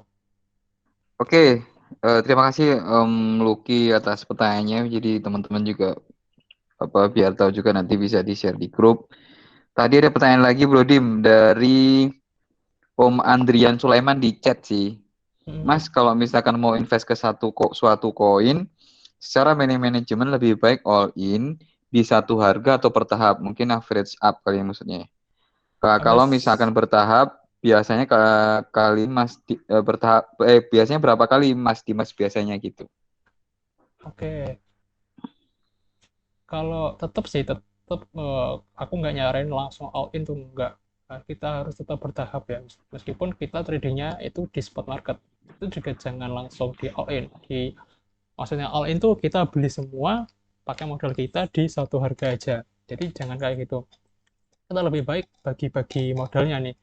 Kalau dari aku sendiri sih biasanya sih aku bagi jadi tiga peluru nih. Ini kalau dari aku ya, kalau style trading kalau di spot tuh aku bagi jadi 3. Jadi misalkan di harga pertama ternyata dia langsung turun, misalkan dia udah turun 20%, 30%. Nah, itu aku baru beli lagi average down yang kedua. Ya, tapi syaratnya dia harus udah turun banyak, yaitu 20 sampai 30%. Nah, kalau dia turun lagi misalkan sampai 70 atau 80% dari ini yang dari titik entry kita yang pertama ya maksudku. Kalau dia turun titik dari entry pertama itu udah 80-70%, nah itu baru yang ketiga, peluru yang ketiga kayak gitu. Jadi itu teknik yang namanya average down, di mana harga rata-ratanya nanti bakalan turun. Dan juga jangan all in ya, dan harus diversifikasi juga nih. Jadi misalkan teman-teman punya misalkan kita katakanlah 100% ya, 100% dari modal teman-teman itu juga jangan dari 100%-nya itu jangan diinvestin ke satu koin doang, itu harus dibagi-bagi atau diversifikasi. Misalkan buat koin-koin major, koin yang fundamental gede kayak Ethereum, Bitcoin, nah itu bisa lah pembagiannya itu lebih besar, misalkan 50% dari modal kita atau 40% dari modal kita dibeliin untuk koin-koin yang gede-gede kayak gitu. Nah, kalau yang sisanya baru deh itu dibuat untuk koin-koin yang kecil. Kalau dari aku tuh dulu sebenarnya udah aku share materi money management sih di grup besar. Tapi lagi malas nyarinya nih. Intinya aku kalau di spot itu aku dari 100% tuh biasanya aku bagi 60% sama 40%. 60% ya. 60%-nya itu aku gunain buat beli koin-koin berfundamental kuat. Jadi 60% itu bukan berarti aku beli di Bitcoin aja ya, tapi enggak, tapi 60% dari modal itu juga aku bagi-bagi lagi ke koin-koin gede kayak Bitcoin atau Ethereum. Katakanlah kalau dari 60%-nya ini 30%-nya itu untuk Bitcoin aja. Untuk Bitcoin aja. Nah, dari 30%-nya ini aku bagi lagi, aku pecah-pecah lagi dari 30 tadi. Jadi nggak langsung semua 30% aku beli Bitcoin di harga awal, enggak, aku harus bagi-bagi lagi. Kayak gitu. Begitu juga dengan 30% yang lainnya. Nah, kalau yang 40% dari di luar 60% tadi, nah itu biasanya kalau di spot itu aku gunain buat trading-trading koin-koin yang lebih kecil lagi. Ya untuk kepentingan trading jangka pendek aja sih. Gitu. Bukan untuk investasi investasi jangka panjang. Kayak gitu. Jadi kita harus diversifikasi, kita juga harus jangan sampai all in, kita harus bagi-bagi masuk-masuknya, pelurunya juga harus dibagi, jangan sampai pakai satu peluru aja, karena itu bahaya banget. Coba kalau teman-teman cuma pakai satu peluru aja nih, cuma satu peluru aja all in di harga Bitcoin yang harganya 64.000. Nah, sekarang pasti udah minus banyak banget. Separuh, bro.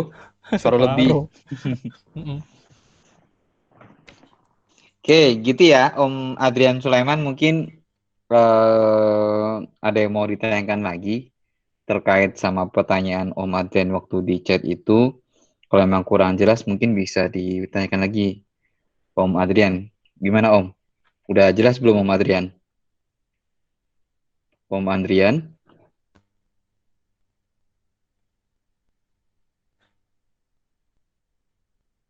Oke, mungkin udah jelas, Bro Dim. Atau mungkin Om Adriannya malu-malu mungkin ya. Oke, pertanyaan selanjutnya yang di chat, Bro Dim. Om, kalau PNL sudah terlanjur minus 50% dari modal, mending tutup market atau nunggu market mantul ke atas. Saat ini posisi liquid masih aman. Terus, apabila sudah mendekati liquid, mending tutup market atau nambah deposit lagi dan berharap market mantul ke atas. Mungkin maksudnya nambah deposit itu biar likuiditasnya, range-nya semakin gede mungkin, Bro Dim. Jadi, yang apa namanya, kira-kira gimana nih bro, masukan dari Bro Dim nih. Ini dari Om Andrian Sulaiman. Siap Om, udah jelas. Oke, makasih Om Andrian atas pertanyaannya Om. Nah, lanjut ke pertanyaan berikutnya dari Om Dewangga bro. ini jadi persis banget ya dari contoh yang aku samain pas di materi tadi ya. Kalau misalkan kita satu kali position itu risk per trade-nya kita itu gede banget, 50% dari modal, maka kalau dia loss lalu open posisi lagi dan kebetulan loss lagi dengan kerugian 50%, berarti cuma cukup dua position aja udah langsung kayak tuh modalnya. Nah, makanya ini penting banget yang namanya money management di awal itu tadi, bro. Jadi kalau udah minus 50% ya uh, udah sulit sih. Jadi terserah Om sih ini mau mau di close atau ditunggu. Ini aku juga kalau udah gini gak bisa kasih saran yang presisi, agak sulit sih. Jadi kalau dari aku sarannya itu aja sih.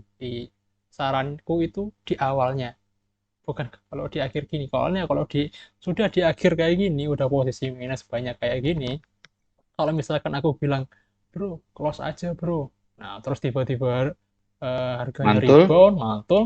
Nah, gara-gara ikutan Dimas, itu jadi gak coba nih.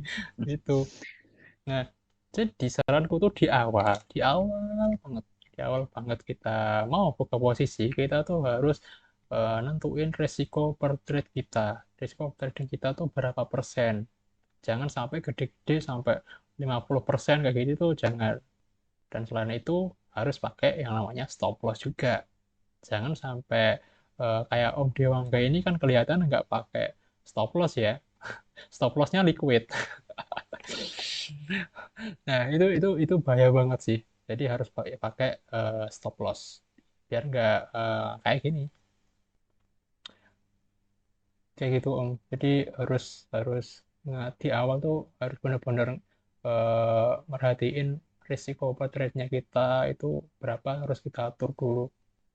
kayak gitu Om. Ya, mungkin memang harus punya target apa namanya ya, target loss sama target profit kali ya Bro Dim ya, Mm-mm. untuk biar lebih amannya gitu. Tapi memang pada saat itu belum liquid, mungkin kalau Om Dewa nggak mau nyoret-nyoret di trading view gitu ya. Kalau mungkin Om Dewa nggak memang yakin dan dari review teman-teman dan mungkin dari review bisa lihat di review teman-teman VIP juga kan. Kalau emang di situ memang ada target yang dia batasnya itu apa namanya bisa di apa namanya tadi mau nambahin deposit biar ring liquidnya ke bawah gitu misalkan bahwa nanti yakin kemantul ya nggak apa-apa, tapi resikonya memang ketika mau menambahin deposit itu ya tetap punya high risk juga, kita nambahin deposit juga akan menambah loss kita gitu ya Bro Kim ya. Tapi memang kalau itu yakin pas gambar-gambar yakin akan mantul ya mungkin nggak apa-apa, tapi memang resikonya kan lebih tinggi karena kita menambahkan deposit itu yang akan loss, apalagi kita milih yang cross ya Bro Dim ya, jadi Mm-mm. yang bukan yang isolated ya, jadi resikonya kan lebih tinggi lagi gitu sih mungkin ya. Gitu mungkin Om Dewangga. Wah, kata kata Om Dewangga belum kenal stop loss Om, katanya gitu Bro Dim. Ini chat Harus dikenalin tuh. harus dikenalin, bahaya soalnya ya. Om harus kenalan dulu, harus PDKT dengan stop Harus loss. PDKT. Soalnya bahaya banget kalau nggak ada stop loss. Tinggal nunggu nanti nungguin 80% margin call, habis itu kena likuidasi deh gitu kan. Jangan deh, Iya, sayang duitnya. jadi stop lossnya liquid. Jangan. Sayang Om Dewangga, mungkin belajar apa bukan belajar ya, tapi mulai aja pakai stop loss gitu. Kira-kira mau stop lossnya berapa persen? Dan Itu itu sih. Hmm. kalau Mana bro? di features ya, jangan takut kalau om atau teman-teman itu kena stop loss. Stop loss itu nggak apa-apa kalau di features tuh, di features atau di trading forex itu kita kena stop loss tuh nggak apa-apa. Jadi itu selama kita pakai money management, selama kita pakai risk reward ratio yang bagus, meskipun kita kena stop loss itu nggak apa-apa. Maka kalau teman-teman pakai risk reward ratio yang tadi aku sampaikan di atas, selama winning ratio kita tuh masih di atas minimalnya, minimal thresholdnya, maka masih masih santai aja mas, ujung-ujungnya masih bisa profit kayak gitu. Jadi intinya tuh analisa boleh salah, tapi trading nggak boleh kalah kayak gitu. Bagus. Di kopas Ya, kopas mas. kopas. Itu Bahasanya bagus. dari itu bukan bahasaku sih om, itu dari influencer sebelah, tapi aku juga mengamini juga. Analisa Quote, boleh quote, salah, quote bagus lah ya. trading nggak boleh kalah kayak gitu. Mantap tuh, quote-quote-nya keren. Oke, Om Dewangga, seperti itu. Tuh, siap Om, terima kasih. Oke, Om Dewangga sudah. Mungkin ada pertanyaan lain nih. Kita masih ada spare waktu. Tadi rencana kita 21.30, tapi ternyata udah mulai agak memanas nih teman-teman gitu ya. Nggak apa-apa nih, walaupun sedikit tapi memanas gitu kan. Nah itu monggo silakan kalau ada pertanyaan, ada tambahan pertanyaan silakan. Kita masih open. Boleh nanya lagi nggak? Boleh, silakan Om, gini aja silakan. Kalau manajemen waktunya gimana ya mas Dimas ngaturnya sama Om Dwi atau apa? Kalau main maksudnya karena kan memang ada mekanisme stop loss ya. Cuman kan maksudnya ini kan terlalu volatil ya. Jadi ada yang memang lagi naik, ada yang lagi turun ya, ada yang Hmm?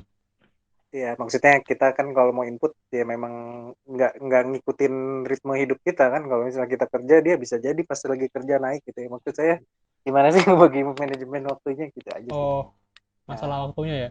Oke, sharing-sharing aja simpel lah. ini tuh kita itu ya, saya dengan berapa sih waktu yang kita mampu habiskan untuk di depan chat itu berapa. Kalau misalkan waktu hmm, apa dari aktivitas kita padat, kita nggak bisa chart terus-terusan, maka ya kita harus menyesuaikan dari time frame-nya om. Jadi kalau om teman-teman itu sibuk banget, maka om pakai time frame yang agak gedean. Kalau bisa pakai misalkan H4 atau H1 jam, 4 jam gitu. Soalnya kan kalau kita pakai satu time frame 1 jam, 4 jam itu untuk sampai take profit atau sampai stop loss kan butuh waktu beberapa jam gitu ya. Jadi misalkan Om tinggal kemana gitu nggak masalah. Nah, kalau dari aku sendiri kan juga sebenarnya tuh aku ada waktu sih, ada waktu untuk mantengin chart, cuma aku nggak mau kayak gitu. Jadi aku pakai time frame agak gedean kayak 4 jam satu dan juga 1 jam gitu ya, antara range segitulah. Maka nanti kan bisa sampai stop loss atau take profitnya itu bisa makan misalkan paling lama tuh ya 8 jam, 7 jam gitu ya. Jadi masih bisa ditinggal kemana-mana itu bisa sih Om.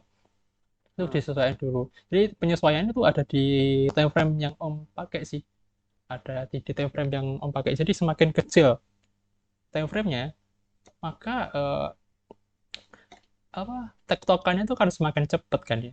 Kena take profitnya atau loss-nya itu akan semakin cepat. Jadi itu kurang kurang begitu efektif bagi teman-teman yang sibuk banget atau nggak ada waktu buat mantengin chart tuh nggak rekomend banget sih kayak gitu. Amannya sih kalau agak gedean gitu sih Om, kayak 4 jam, 1 jam kayak gitu. Jadi menyesuaiinnya itu di time frame-nya kayak gitu. Terima kasih, Mas. Ya, mungkin selain time frame juga kalau lihat leverage-nya juga ya mungkin ya. Kalau rank liquidity-nya leverage-nya gede, liquidity-nya kan kecil tuh. Rank-nya dari yang entry price-nya ya.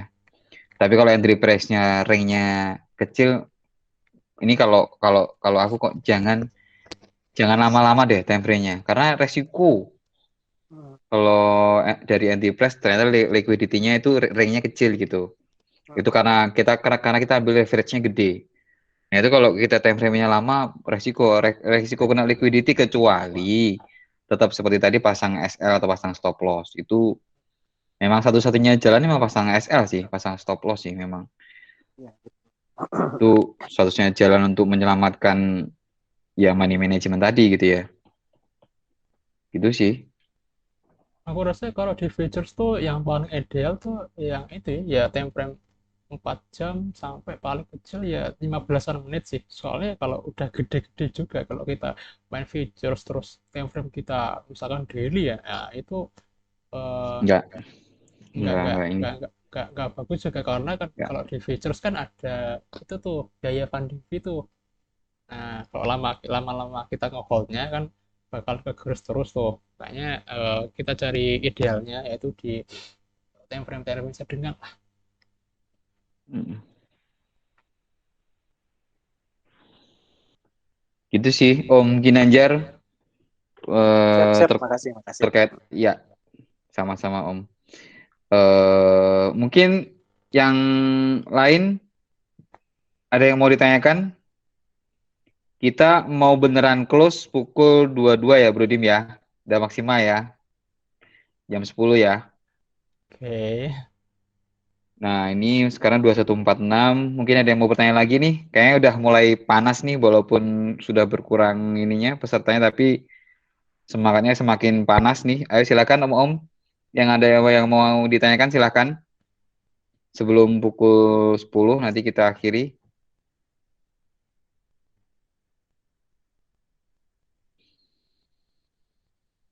Udah nggak ada Boleh. pertanyaan.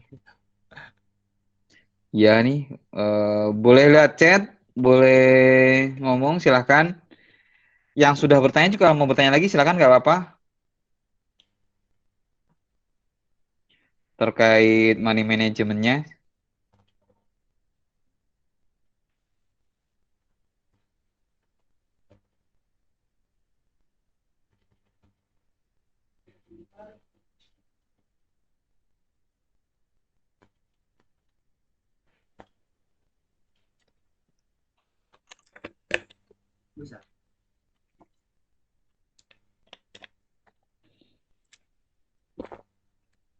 Atau udah nggak ada nih kayaknya nih.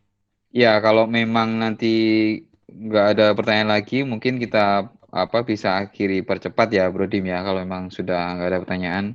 Hmm. Menarik sih Eh, Om Makasih Bang. kayaknya. Nanya oh satu iya Bang. Om Oke, Loki, oke, silakan oke. Om. Satu Eh, terakhir nih, terakhir ya. Jadi kalau misalkan dapat sinyal VIP gitu kan, tapi dia belum nyentuh area entry, itu Hmm. kapan sih invalidnya? Apakah 15 menit kemudian atau 1 jam kemudian atau gimana sih? Itu sih. Kalau belum masuk area entry berarti ya nggak ada biasanya gini, yang ini khusus yang aku share ya, analisa yang aku share tuh Hmm, biasanya hmm, misalkan kan di hari ini misalkan aja ya, misalkan di hari ini aku share analisa, tapi aku share analisa pagi, tapi sampai malam belum nyampe area entry. Nah, itu hmm, berarti kalau aku sendiri tuh itu udah apa ya? Udah kita harus bukan invalid, tapi kita perlu bikin analisa lagi gitu. hmm. Jadi istilahnya itu bukan invalid, tapi kita perlu menganalisa lagi untuk keesokan harinya kayak gitu sih Om. Kalau dari aku gitu. Ini untuk sinyal-sinyal yang aku share ya. Jadi Oh, kan aku tiap hari kan bikin update kan. Tiap hari aku bikin update soalnya kan bisa aja analisa sekarang itu beda sama yang kemarin, analisa Iya. sekarang beda sama yang besok kayak gitu. Iya, Kayak gitu sih takutnya Om. kena gocekan gitu ya bro ya, takutnya ya. Kan ada, hmm. misalkan ada berita apa sentimen negatif atau positif kan. Kadang ada Mm-mm. Ya. gocekan-gocekan itu loh yang akan merusak teknik analis yang sebelumnya gitu sih. Gitu ya bro Dim ya. Jadi lebih ke arah move on, ya kan? Eh, Pakai analisa yang baru lagi gitu kali ya. Ya, Oke, mungkin. Gitu ya bro ya, oke. bro Dim. Oke Om. Kayaknya. Oke. Oke. Bro Dim tadi mungkin gini mungkin bisa menjelaskan di Om Lukinya tadi kalau memang itu tadi kena gocekan apa sentimen negatif atau positif nih. Mm. Nah, yang teknik analis sebelumnya itu berarti akan ada apa yang akan ada teknik analis baru yang nanti merubah entry price-nya berapa gitu ya Bro Dim ya. Mm. Nah, Mungkin itu. bisa berubah. Nah, itu Om Luki. Tadi nanti berarti ketika itu ada gocekan, berarti nanti akan ada teknik analis baru gitu Om Luki ya. Mm. Oke. Oke. Jadi istilahnya itu bukan invalid tapi perlu analisa lagi kayak gitu. Apalagi kalau udah lama banget nggak sampai entry itu perlu analisa baru sih kayak gitu. Ya, oke, terima kasih Bro Dim. Ya, yang lain mungkin ada yang mau ditanyakan lagi nih sebelum pukul 22.00 nih. Atau kita akhiri Bro Dim? Bisa kayaknya udah kamu semua sih. Oke, kalau memang nggak ada, terima kasih teman-teman semua yang mau hadir di acara mini class yang kedua terkait sama money management, PCID ya, Pejuang Crypto ID yang biasanya kita ada acarain di malam minggu. Biasanya kalau nggak ngobarin the weekend ya mini class gitu ya. Nah, memang mini class ini spesial momen sih di PCID karena biasanya terkait sama apa poin-poin tertentu ya, materi-materi tertentu. Kalau yang misalnya ngobras biasanya materinya itu sedikit bebas gitu ya. Jadi kalau kalau yang mini class ini dia lebih detail gitu, biasanya gitu. Oke, sekali lagi terima kasih teman-teman semua. Waktunya di malam itu sudah mau hadir di acara mini class kita. Sampai ketemu lagi di mini class atau di acara ngobarin the weekend kita di weekend ke depan. Gitu ya, sekali lagi terima kasih semuanya. Sehat-sehat selalu. Mohon maaf kalau ada salah-salah dari kita. Mungkin ada closing statement dari founder kita, dari Bro Dimas. Silakan Bro. Oke, terima kasih Om Iko, dan aku ucapin terima kasih juga buat teman-teman yang hari ini udah menyempatkan waktunya untuk join pada mini class kita malam hari ini. Jadi ya emang benar kalau di mini class itu pembahasannya bakal lebih teknis lagi ya daripada kalau kita ngobar. Dan juga terutama materi malam hari ini tuh. Soalnya malam hari itu kita bahasnya money management. Menurutku money management itu materi yang sangat eksklusif banget ya. Makanya aku share buat member-member VIP juga. Soalnya ini kalau di luar kan banyak tuh yang share kayak gimana cara analisa, tapi jarang banget yang share tentang money management kayak gitu, karena emang ini sangat-sangat eksklusif sekali, sangat penting sekali, dan makanya aku cuma share ke VIP aja kayak gitu. Mungkin kalau kita next event kita bakal bikin mini class yang lebih pembahasannya itu lebih meluas lagi, ya nanti bisa lah kita bikin publik juga. Jadi biar semuanya bisa ikutan join mini class kayak gitu. Tapi untuk kasus pembahasan lebih rinci atau lebih detail kayak apa, lebih bukan detail ya, tapi lebih penting kayak gini tuh biasanya cuma buat eksklusif aja kayak gitu. Dan jangan lupa teman-teman diperhatiin lagi materinya tadi. Kalau ada pertanyaan, kalau ada materi yang kurang jelas bisa tanya di grup, bisa langsung DM aku, nggak apa-apa. Kalau ada waktu bisa aku jawab juga.